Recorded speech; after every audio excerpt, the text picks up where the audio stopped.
Cranky Counts Cars. It was a sunny day on the island of Sodor. The sea was calm, the seagulls were happy, and Cranky the Crane was his usual fuddy-duddy self. Crank, lift, pull, I do all day, and my big arm is A-OK.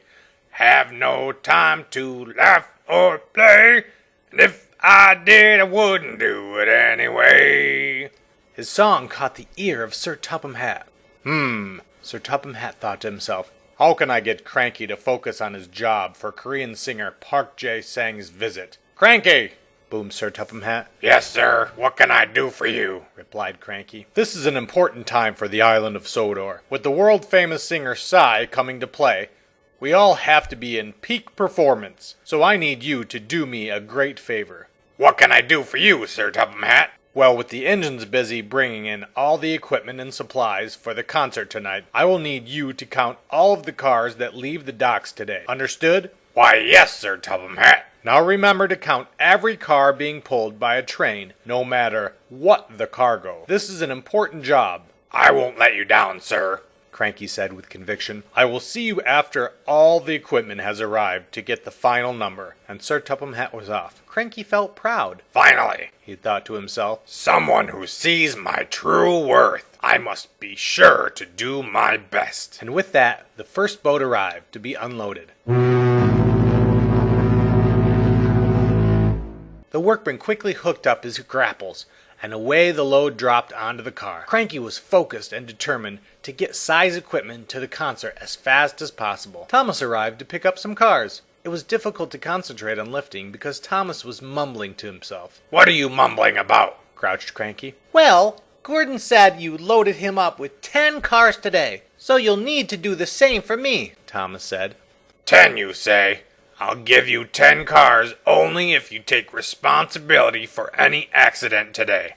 Oh, thank you, Cranky. I will take full responsibility for my actions. And Thomas peeped loudly. Just then, Percy overheard their conversation. I want cars as well, Percy yelled loud. Me too, cried James and Molly. We don't want to be left out of the fun.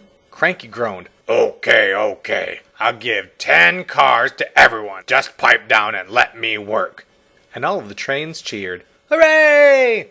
Cranky had to work fast as the trains waited for him to load all the cars for the concert. But before he realized it was done, all of the cars were gone. Good job, Captain said from the bay. That was pretty fast loading. Thanks, Captain. I just wish Sir Topham Hatt could have seen me. Then Cranky remembered that he was supposed to count all of the cars for Sir Topham Hatt. But how many cars left the dock? Captain, asked Cranky. I don't suppose you counted how many trains left the dock today so far. I can't say that I did, Captain replied.